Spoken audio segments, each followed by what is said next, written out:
Good evening and welcome to Daily News on Bremo TV. I am Praise Rosonwo. First, the headlines. Governor Abiodun declares interest for second term.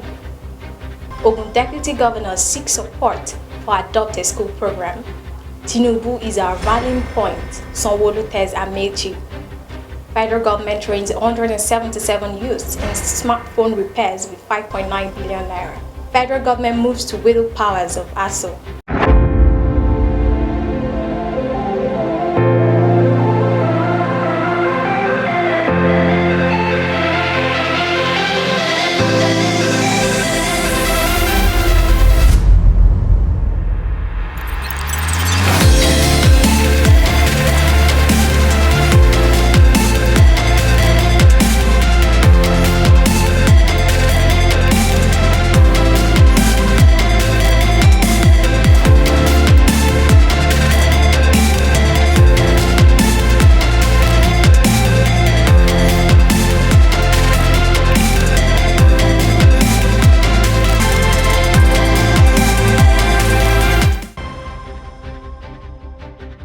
Welcome back from the break. On our local news, Ogun State Governor Dapo Abiodun has officially declared his interest to run for the re-election in 2023. On the platform of All Progressive Congress yesterday, saying he remains undaunted and resolutely committed to achieving more for the state. Abiodun, who made the declaration at the Executive Council's chambers in the governor's office at Okemoson, Abeokuta, when he received the nomination form brought for him by his kinsmen and women under the aegis of the DA mandate 2023, also announced the renomination of his deputy, Noimot Salako Oyedele, as his running mate. Said the administration had made significant impact in the lives of people, noting that the gesture would inspire him to do more. Speaking earlier, special advisor to the governor on political matters and leader of the group B.E. Adeleye said the performance of the governor and the desire to see him complete his good works led to the purchase of the form for him. Still on our local news, Ogun State Deputy Governor Engineer Noimot Salako Oyedele has sought the support of well-meaning individuals and organizations to key into the Adopt a School project of Prince Dapo Abiodun in his continued effort to reposition the state's education sector. Engineer Salako Oyedele said this during the official handing over of a block of 4 classrooms donated by the Build a School Initiative Africa last year to Obafemi Owode Local Government Nursery and Primary School, Bakoro. She noted that education for all is a collective responsibility, hence all parties needed to join hands with the government to achieve the desired standard.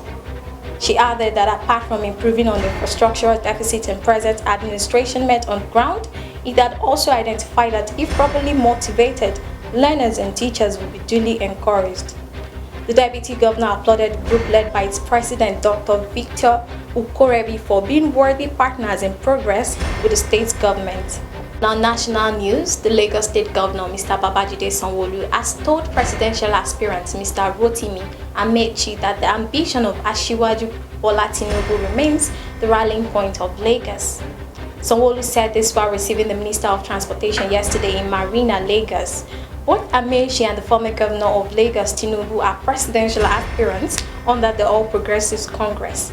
Sanwo-Olu, who said he was a direct beneficiary of Tinubu's leadership, said the state will support the former governor in his ambition for presidency come 2023. Still on the national news, the federal government on Thursday confirmed committing the sum of 5.9 billion naira on training, tooling, and monthly stipends for the Batch C beneficiaries of the NPower program in Kano State. The Minister of Humanitarian Affairs, Disasters Management and Social Development, Sadiya Umar Farouk, made the disclosure at the closing ceremony of not less than 177 youths who benefited from the government's training on smartphone repairs and services under the N-Skills program, a component of the NPower program in Kano. The minister, who was represented by the Special Assistant to the President on N-Skills, Dr. Nasir Mahmood, disclosed that about 16,629 youths were currently benefiting from the program in the state, while under the Batch C set, noting that about 18,142 had already benefited in the Batch A and Batch B of the program. Furthermore, Umar Farouk maintained that with the successful completion of the in-center training, beneficiaries will be issued a certificate of attendance and given a starter pack.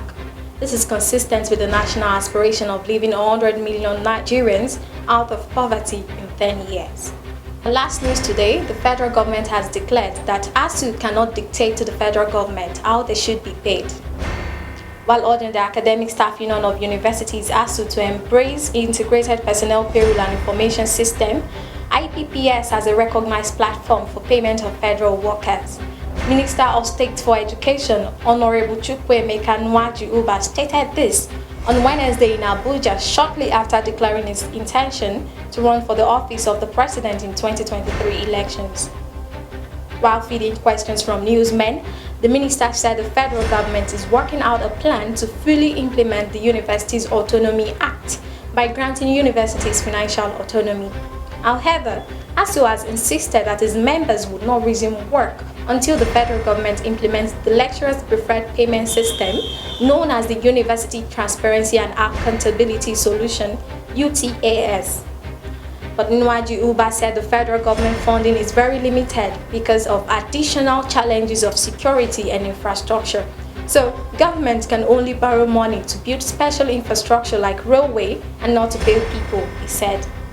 He insisted that ASUU could not tell the federal government that is paying them salaries how they should be paid, while also appealing to the union to call off the strike because of the students who bear the brunt at the end of the day.